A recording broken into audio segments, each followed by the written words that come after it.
What's up, everybody? Welcome to BioS3 Raw TV. Well, today we got something very different, and I do feel like it is my responsibility to talk about this, and that is about Freemasonry. Now, people have seen this square and compass hat that I'm wearing.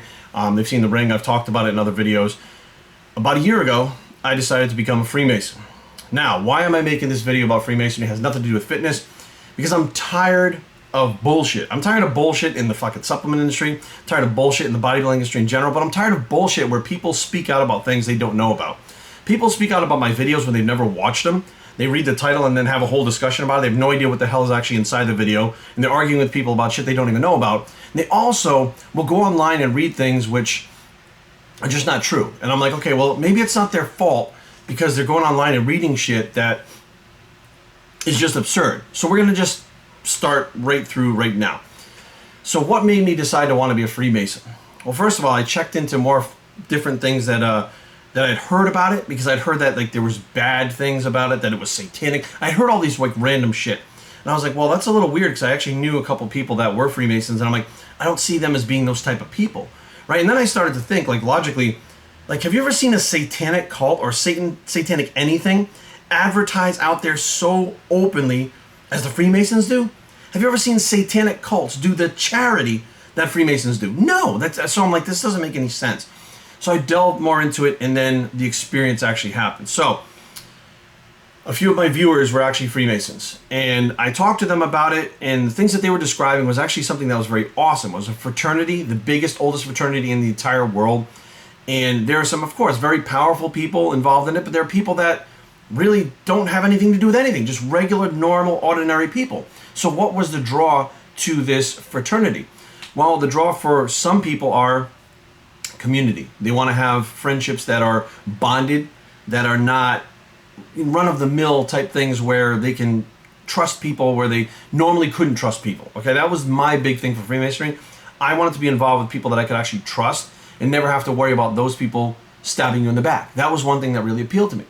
So I said, okay, that's pretty interesting. The obligations you take to help one another, to help the other person's, the other Mason's family. If I pass away, the Masons have an obligation to help Aaron, Brady, my mom, the family, the charity that's involved with it. This is what really kind of made me open my eyes. And every single year, different Freemason organizations pick a, well, they don't pick, but they kind of do their own thing, or they're kind of assigned, or they choose them. And I think you kind of choose what charity they want to take part in. Ours here in Fairfax is we help all the kids get into the database. All the scanning of the fingerprints, all the names, everything like that in the database, so they have those on hand, because it's very important for that stuff to happen. If something happens to that kid or they disappear, whatever the case may be, they need their fingerprints on file. They need that information on file. So we encourage the parents to put that stuff in at the sheriff's office, and then we go to the sheriff's office or the fire station, and they have like this digital thing that the police do on the fingers. That is our thing.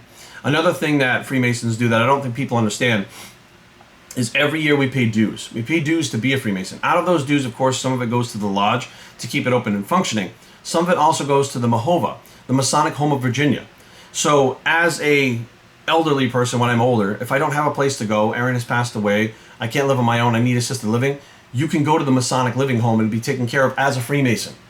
So I'm like, this is actually a lot bigger and broader than I actually thought it was. Like, it goes from being like this weird satanic cult that some people believe it is, into literally helping every man, woman, and child as best you can for the rest of your life. The whole motto is taking good men and making them better. And hope, faith, and charity. That is the mantra of a Freemason. Now, there are other lessons that go into it that we'll get into in a few minutes, because I really want to get this video to make people understand, actually look more into it and understand like what's really going on out there. So what happened was I actually was talking to a friend about becoming a Freemason. I was very interested in it. I went on vacation with my wife to Mexico. We decided to go to Chichen Itza, which is the Mayan pyramids, the Mayan ruins. We get on the bus, and this individual that is the tour guide, a Mayan individual, I cannot remember his name, says, oh man, I'll look at all your tattoos. He goes, I'm getting my first tattoo. And he takes his phone and he looks around, he shows it to me, and it's this symbol. And I said, are you a Freemason? And he just kind of looked at me. He said, yeah. I said, okay, cool, that's so cool, right? So we're driving, it's like an hour and a half ride to Chichen Itza, and they pass around these artifacts, and the back of the artifact had this symbol scratched into it. I said, this must be his personal artifact that he's showing us.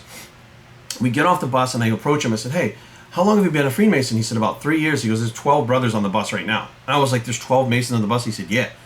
I was like, holy shit, there's only like maybe 45 people on the bus, but there's 12 of them are Masons. So we go to Chichen Itza, and as we're going through this tour, this guide, because he knew I was interested in Freemason, he kind of took Aaron and I under his wing. So every time he did a story, he'd be like, well, the king and queen were up on top of this. Okay, the king and queen, let's see, is Jerry and Aaron. And they're the king and the queen. Like he kind of like really went out of his way to kind of make us feel like we were like friends of his, which I thought was interesting, right? So as the tour is going on, he's taking Aaron and I aside, and he has this little mirror, and he's flashing the mirror on the different places in the pyramid, and we're seeing these Masonic symbols on the pyramid of Chichen Itza. That's when I realized this thing dates back a lot farther than most people think it does. And as we're going through the tour, he's just super friendly, taking care of us. We get off the bus back at the hotel, and he said, listen, Freemasonry has been the best thing in my life. He's like, of course, if you decide to go for it, he's like, just keep up with your studies and stuff like that. And he goes, and it will make you a better man. And that's it. That's all I needed. The fact that I went to another country, someone who I didn't even know, treated us like we were family, I was like, that's exactly what this world needs. More people reaching out to help other people. So I got back and I talked to my friend who was a Mason. He actually made a call to the lodge. The lodge actually called me, said, why don't you come down to fellowship? Now, to become a Mason, you have to ask one to be one. So I asked my friend, how do I become a Mason? Can you tell me how to become a Mason? You can't. Masons cannot go out there and recruit. That's not how it works. That is the number one rule. You cannot recruit as a Mason, which is, online you hear all kinds of random shit, and you see people trying to recruit. Those are not Masons. We'll get into that in a minute of what that really is. So I went in for fellowship. I walked into the lodge, explained that I was interested in Freemasonry. They kind of gave me the rundown. And from there, you go through what they call a petition process. You fill out a petition, and you have to have 2 Masons sign that petition, 2 Master Masons. So they have to vouch for you. Well, I didn't really know anybody other than my friend that was in Lynchburg. He said he would sign. I needed another Mason. So you continue to go to fellowship every week, which fellowship is like a get-together. Everybody kind of hangs out, shoots the shit, talks about shit that happened in their lives, their wives, everything that's going on, whatever. We have meals together, stuff like that. And then finally, another Mason said he would sign it. He'd sign the petition. Then that goes actually before the lodge, and they vote on you. Now, when they vote on you, they decide whether or not you would be Masonic material, which means that basically you cannot be a convicted felon. You have to believe in a deity, like a God. It could be Allah, it could be Jesus, it could be God. You cannot, under any circumstances, believe in Satan. It is the one deity that is not accepted in Freemasonry, period. Most people don't know that. Matter of fact, when we take our obligations, this is my actual Bible. If you see this, it says the Holy Bible on it. This is a Holy Bible, okay? There's no satanic stuff going on when you have a Holy Bible, okay? It is very Christian-based. The lessons, it is very biblical-based, the lessons that you go through as a Freemason. So after you go through the voting process, or before the vote happens, they actually do a home visit. They actually go to your home to see if you come from a stable home, to make sure that your significant other, your wife, is okay with it. Answer any questions that they have. It's like if you're going to be going into the FBI or police, they do a home check, right? After the home check, they vote. After the vote, that's held over for 30 days by Masonic law. Then you're actually, the petition is read first, then held over for 30 days. After the home visit, then you're voted on. Once you're voted on, you're then initiated to become an entered apprentice. You go through 3 degrees. The entered apprentice, which is basically your childhood, your fellow craft degree, which is basically your adulthood, and then the Master Mason degree, which basically has you confront your own death.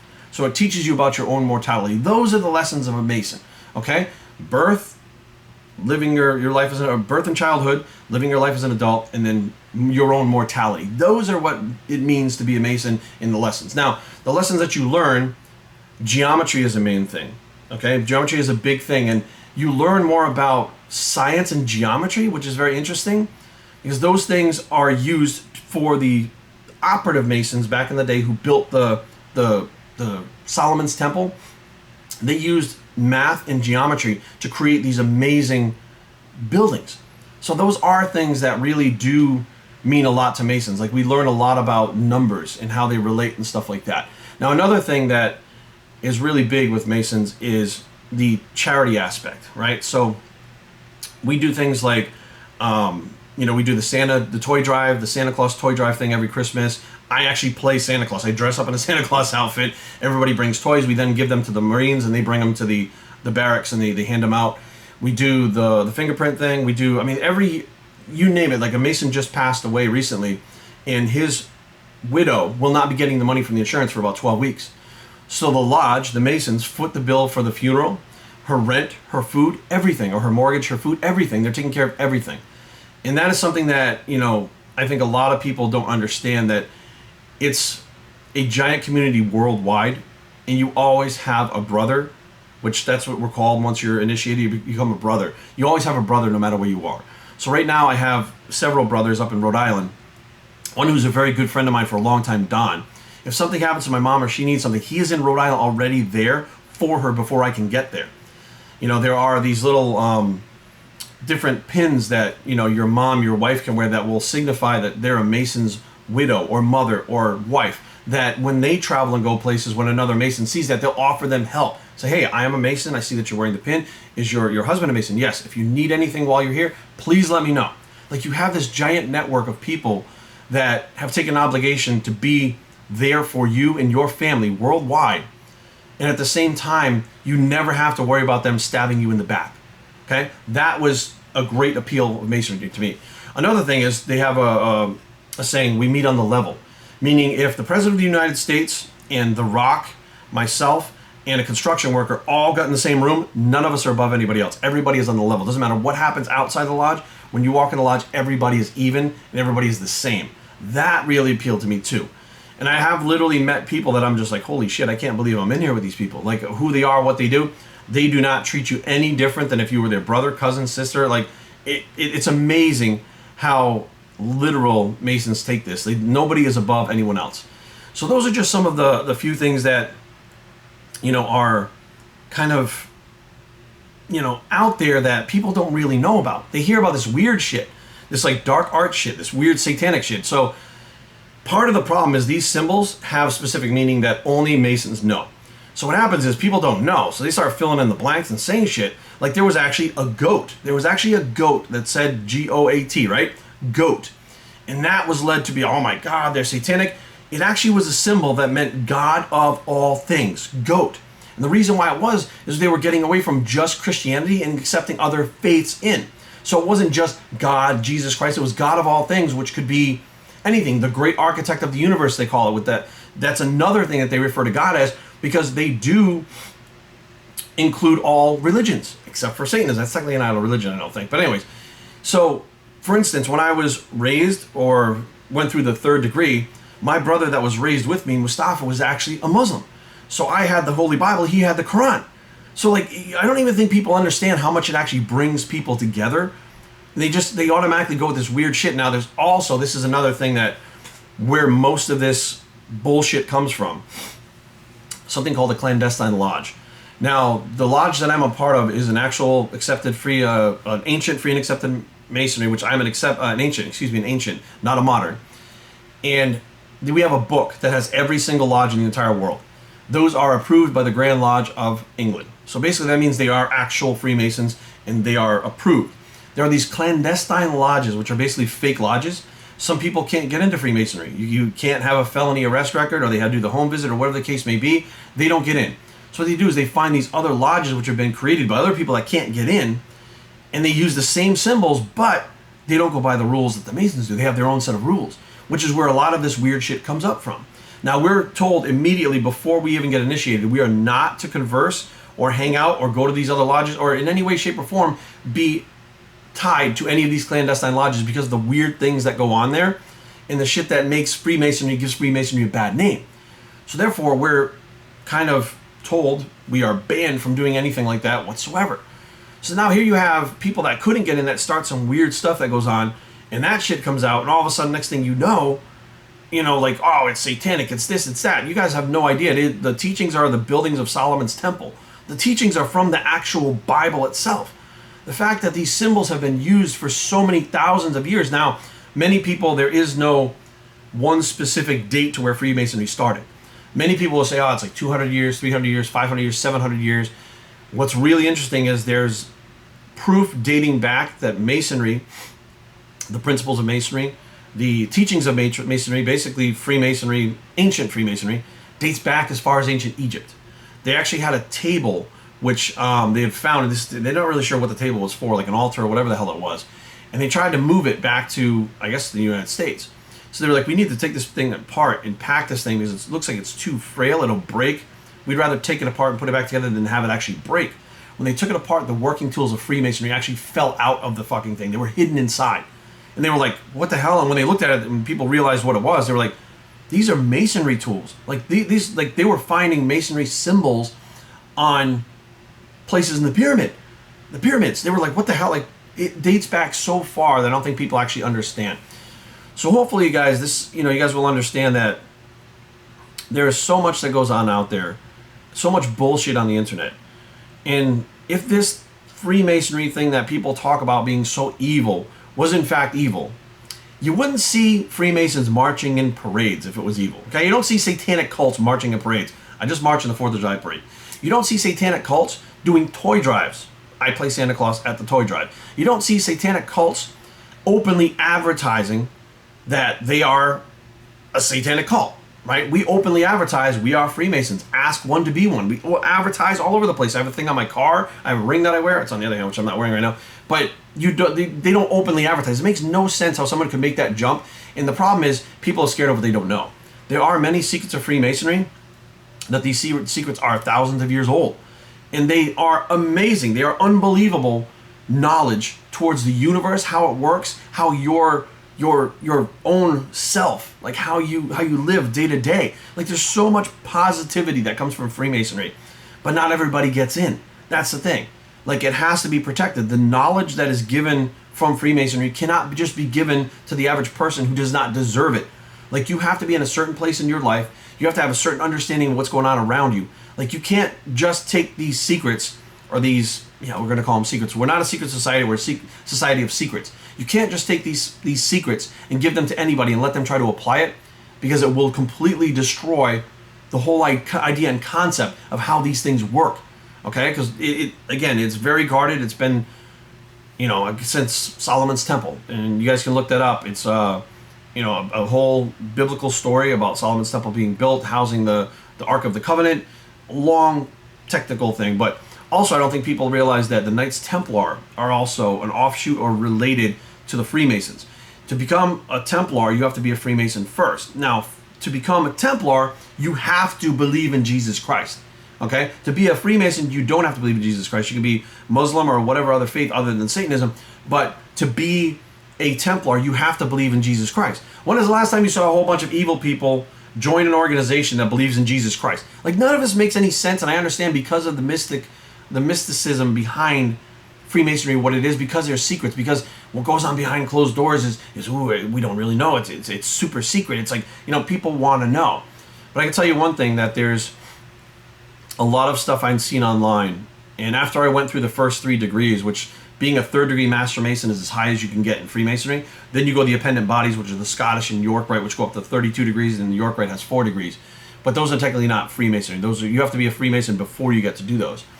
And I'm just super pumped to be part of it. I've met some great people, some amazing guys that are my brothers. It's been nothing but a positive experience. It's made me a better person all the way around. And it frustrates me and saddens me when people try to demean it. When people try to make fun of it, they try to make it into something it's not, because they don't really understand it. I mean, every single person talking shit about Freemasonry is not a Freemason. Every single person talking shit about Freemasonry is not related to a appointed, approved Freemason. Everybody that's talking shit about Freemasonry actually has no fucking clue what Freemasonry is actually about. That's what's frustrating. So hopefully you guys understand this is not a recruiting video, because that's not what we do. This is an informational video for you guys to understand that this is not some bullshit satanic cult, some dark arts bullshit, whatever the hell it is. Like, this is something that's important. It's important to me. It's important to other Masons. It's important to people that will become Masons, to become a better man through the teachings of the Bible. The teachings are in the Bible. So it's people that are not hardcore, like, super Bible beaters. Like myself, I'm not a super hardcore Bible beater, but these teachings make a lot more sense the way that they're presented to you. And, much of it, which is really what spawns these crazy rumors, is these are not written down. None of this information is written down. It is literally given to you from mouth to ear, spoken and handed down from generation. Everything we do that is important, or one of the secrets of Freemasonry, has never been written down anywhere. It has never been spoken to anyone other than another Freemason. And it has been behind closed doors. just person to person, and that's where it stays. And that, is something that people don't understand. Well, if it's a secret, it must be bad. Well, how about if it's a secret and it's awesome? Not everybody deserves to have that information because they haven't done the work to get it. If you do the work to get it, you're worthy of it, then you get the information. That doesn't make it evil. It doesn't make it stupid. It doesn't make it dark. It makes it something that you have to work for. I had to work through the 3 degrees to get that information. Every degree brought more information. But I had to go there every week and take part in fellowship. I had to do the catechisms. So one of the things that we have is a catechism that we're taught, that we repeat back, that has been taught for thousands of years, word, mouth to ear. It's spoken down. It's never been written down. Once you have that information, you start realizing, holy shit, this is powerful stuff. Like, this has been spoken down to so many people throughout the years, throughout the decades, throughout the centuries, that I'm taking part in something that is long-standing. It has never changed. It has not changed like religion has changed different things. This has not changed. This has been one thing that's been steady this whole time because the principles are sound, the principles work. So hopefully this will get some people to understand. Maybe not understand. Maybe research on your own. But the problem is online is a terrible place to research it. So there's a couple books. I don't have them over here right now, but Freemasons for Dummies and 101 Secrets of Freemasonry are 2 books that I highly recommend because they are absolutely packed with information. They give you as much as they possibly can without giving away any of the secrets. And it explains everything more in depth than I could ever hear. And yeah, so be aware, guys, when you see the symbol, it's not something to be afraid of. Matter of fact, the person that has that symbol is probably going to be the one that stops and helps you change your tire, stops and drives you to the gas station to get gas when you run out of gas on the highway. Is going to be the one that when you're trying to put the couch in the back of the truck and you're doing it by yourself and you can't do it, they're going to be the one to walk over and help you put it in the back of the truck. They're going to be the ones to lend a helping hand, not the ones to try and scare you or eat your children or sacrifice you or whatever the fuck you think is going to happen. They're the ones that you actually want to turn to and not turn away from. BibleStreetTraining@gmail.com. Leave comments down below, but don't fight. BibleStreet.com is a blog. It's the 3rd degree Master Mason bicep, and we are